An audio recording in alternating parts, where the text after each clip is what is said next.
Hello everyone, তো সন্ধ্যাবেলায় খুব খুশি খুশি এক জায়গায় যাব বলে বেরিয়ে পড়েছিলাম। বাট যতটা খুশি হয়ে বেরিয়েছিলাম ততটা খুশি হয়ে আর ফিরতে পারিনি। So one of my memorable day for me.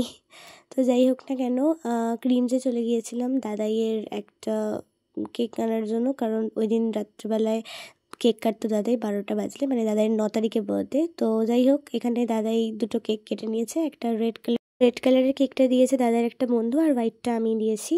তো যাই হোক, দুটো কেক কাটার পরে এই দেখো এখানে আমার পুটকুলি রানী কেক খাচ্ছে। তো দুপুর দুপুর বেরিয়ে পড়েছিলাম টেস্টের রেজাল্ট নিতে, আর ইনি টেস্টের রেজাল্ট পেয়ে ভীষণ খুশি হয়েছে।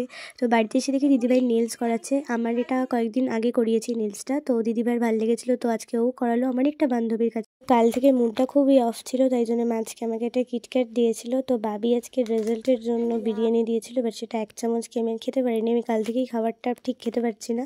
তো আজকের ব্লগটা এই পর্যন্তই, সবাইকে টাটা।